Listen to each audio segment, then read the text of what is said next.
الحمد لله رب العالمين۔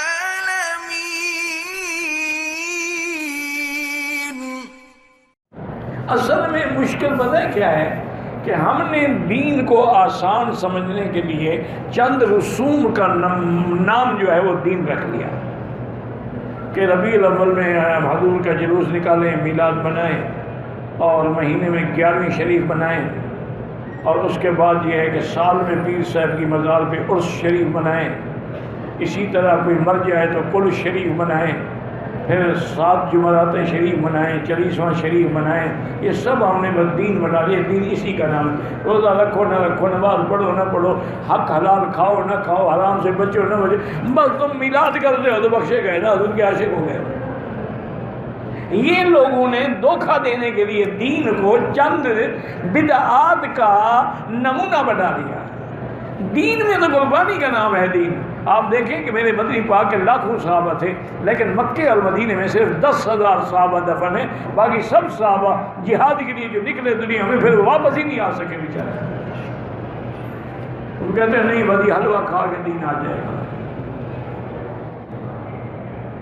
اسلام میں عمر کے لحاظ سے عورت کے پردے کا کیا حکم ہے؟ عورت کے لیے شریعت کے احکام اسی وقت نافذ ہوتے ہیں جب بالغ ہو جائے۔ اب بالغ ہونے کے لیے مختلف ملکوں کی لڑکیاں 12 سال میں بالغ ہو جاتی ہیں، 15 سال میں ہو جاتی ہیں، 16 سال میں ہو جاتی ہیں۔ اب تو خیر انٹرنیٹ اور کا فلموں کا زمانہ ہے، اب تو لڑکیاں 8-9 سال میں بھی بالغ ہو جاتی ہیں، فلمیں دیکھ دیکھ کے بالغ جلدی ہو جاتی ہیں۔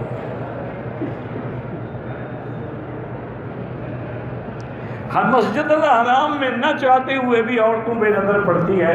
کعبے کے دیکھنے کے بعد پھر عورتوں کی زیادہ قیمت ہے کہ ان پر نظر پڑے۔ نیت ہی خراب ہے، سیدھی بات کرو،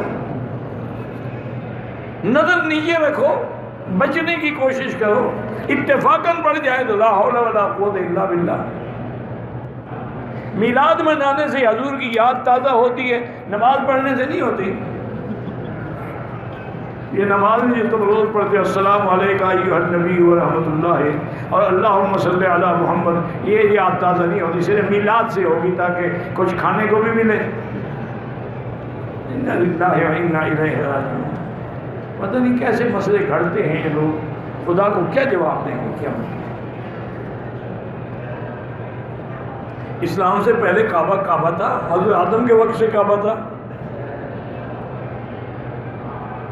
ہم کعبے کا سجدہ نہیں کرتے ہیں، ہم تو پہلے نماز مسجد اقصیٰ کی طرف پڑھتے تھے۔ اگر کعبے کا سجدہ ہوتا تو ادھر تو رخ کر کے نماز نہ پڑھتے ہیں۔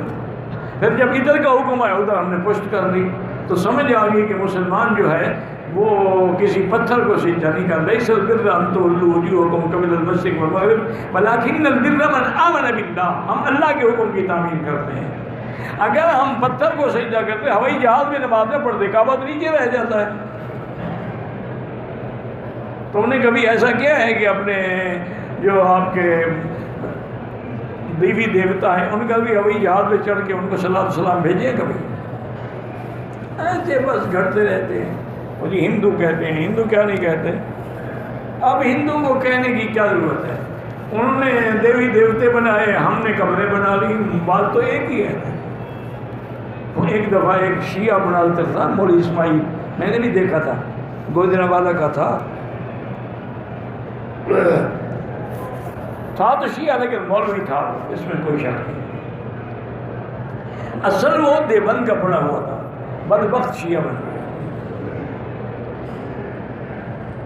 تو اس لیے وہ کتابیں تو اس کو آتی تھی باہر۔ ایک دفعہ میری ملاقات ہوئی تھی ٹرین میں، میرا بڑا احترام کیا اس نے، لیکن میں آپ کے والد صاحب کو جانتا ہوں اس لیے احترام کر رہا ہوں۔ تو بہرحال ایک دفعہ مناظرہ ہوا، تو اس کے مناظرے کے لیے ایک بریلوی مولوی کو لے گئے۔ جب وہ آمنے سامنے ہوئے تو اس نے کہا حضرت آپ میرے ساتھ مناظرہ کرنے کے لیے کیوں آئے ہیں؟ میرے ساتھ مناظرہ کرنا ہے تو کسی دیوبندی کو لے کر آؤ مناظرہ کرے، تم قبروں کا سجدہ کرتے ہو، میں تازیوں کو سجدہ کرتا ہوں، آپ ہم تو بھائی ہیں، آپ کا ہمارا کیا جھگڑا ہے کہ مناظرے کے لیے آ گئے ہو؟ میرے ساتھ تو وہ مناظرہ کرتا ہے جو غیر اللہ کا سجدہ نہیں کرتا۔ وہ مولوی صاحب خود بخود چپ ہو گئے، کیا کرتے ہیں؟